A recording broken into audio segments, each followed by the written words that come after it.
Matt carries a rifle just as a precaution. He told us he's never had to shoot in anger. Bernard, our Maasai guide, keeps a sharp lookout and is comfortable armed only with his traditional short spear and fighting stick. These are very big herds, isn't it? They are, yeah. Scattered. I mean, you can see the distinct family groups just all together.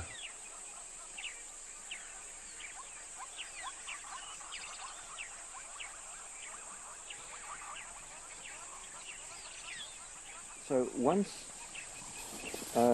they've mated, he's kind of won her, and would there be no further competition for that female? No, that's it. Once she's actually incorporated into his harem, then when she comes into subsequent estrus, then she's actually very discreet about it, and she makes him aware. Exactly. Yeah. Only the stallion has the chance to mate with her then.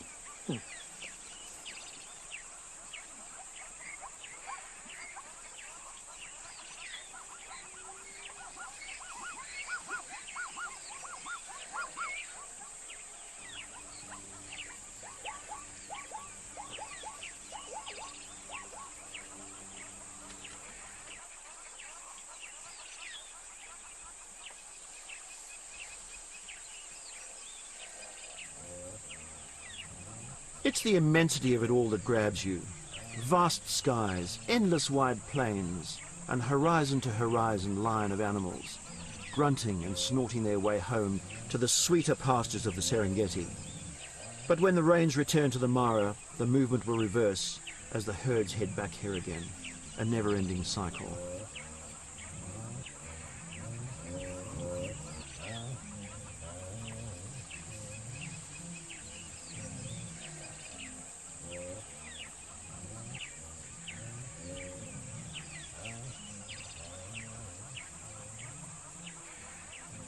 The cavalcade seems to go on forever.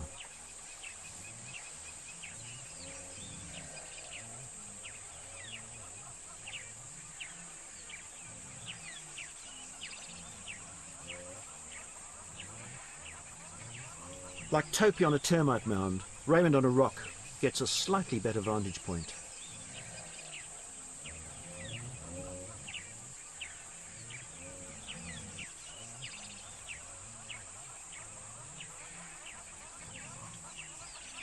Seemingly lost, a lone wildebeest turns to rejoin the herd.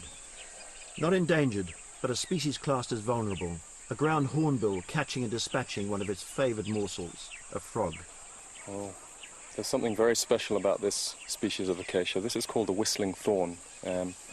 We find them scattered around in this sort of area here. Now, as you can see, there are a whole load of little ants running around on this acacia, and they live inside these, at the base of the thorns, these kind of galls. Now, there's a symbiotic relationship between these little ants and between this plant. The ants actually feed on a sap as part of the acacia, in the acacia stem. In return for their meal and for farming this, they defend the plant.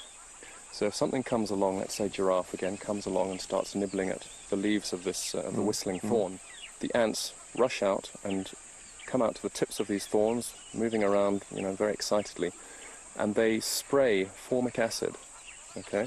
So you get a very strong smell of this formic acid. It's like ammonia a bit, and anything that's around here decides to, again, move on. So, again, they provide the defense for this plant. And the reason it's called the whistling thorn is because they live inside these galls here. They drill two little holes on either side of this gall, which is where you can see them coming out. Yeah. That's right. And when you get a breeze blowing through these thickets of whistling thorn, you get this very eerie kind of whistling sound as you go along. So, hence the name, the whistling thorn.